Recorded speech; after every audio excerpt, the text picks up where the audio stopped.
नमस्कार, मी कृष्णा सातपुते आपल्यासाठी घेऊन आलोय बालकांचा मोफत व सक्तीचा शिक्षणाचा हक्क अधिनियम 2009. भारत सरकारनं 2009 इसवीला हा भारतात लागू केला आणि महाराष्ट्र शासनानं 11 ऑक्टोबर 2011ला महाराष्ट्रात लागू केला. या कायद्यानुसार भारतात जन्मणाऱ्या कोणत्याही बालकास, कोणत्याही जाती धर्माच्या बालकास पाल्यास त्याला पहिलीमध्ये, मग नर्सरीमध्ये, LKGमध्ये ॲडमिशन घेता येते. ॲडमिशन प्रोसेस ही पूर्णपणे पारदर्शक ऑनलाईन पद्धतीची असून त्यामध्ये वापरल्या जाणाऱ्या सर्व सुविधा ह्या वेगवेगळ्या पद्धतीनं वापरल्या जातात. जेणेकरून ही ऑनलाईन पद्धतला पाल्याने ॲडमिशन प्रोसेस फॉर्म भरला की त्याची पूर्ण तपासणी ही गट शिक्षणाधिकारी कार्यालयामार्फत केली पद्धतीने ॲडमिशन घेता येते. वंचित गटातील बालक व दुर्बल घटकातील बालक.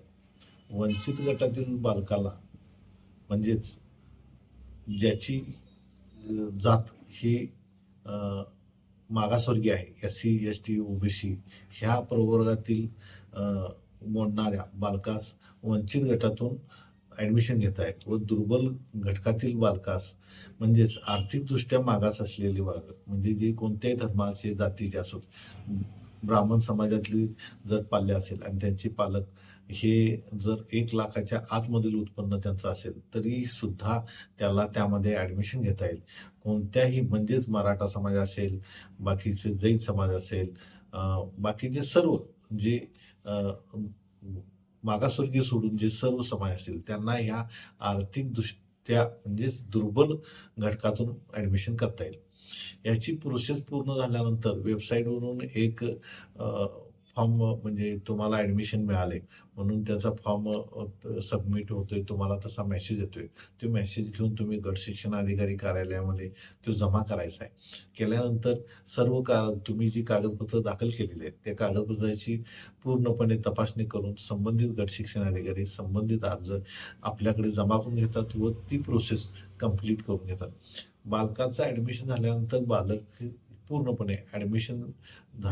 पूर्णपणे बालक त्या शाळेचे मध्ये जाण्यास त्याला पूर्ण मुभा आहे.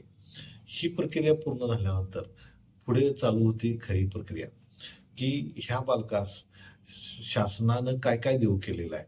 ह्यामध्ये बालकाला त्या शाळेमध्ये मोफत व सक्तीचं शिक्षण देणं याचा अर्थ असा की त्या संस्थेनं ज्या संस्थेमध्ये त्या पाल्याला ॲडमिशन दिलेलं आहे त्या शाळेनं त्या मुलास फुकट नाही शिकवायचं आहे. याचाच अर्थ असा की ती ज्या पालकाची जी फी आहे, जी संस्था आकारणार आहे ते पूर्णपणे शासन त्या शाळेस प्रदान करते. याचा अर्थ असा नव्हे की शाळा की त्या पाल्यास शिक्षण फ्री देत आहे, नाही देत. तसं कोणतीही तरतूद शासनानं केलेली नाही. तर ती शाळेला त्या पाल्याची पूर्णपणे फी हे शासन अदा करत आहे. त्यामुळं तसा कोणताही नॅरेटिव्ह संस्थेनं कोणत्याही समाजामध्ये दाखल करायचा नाही किंवा सांगायचा नाही.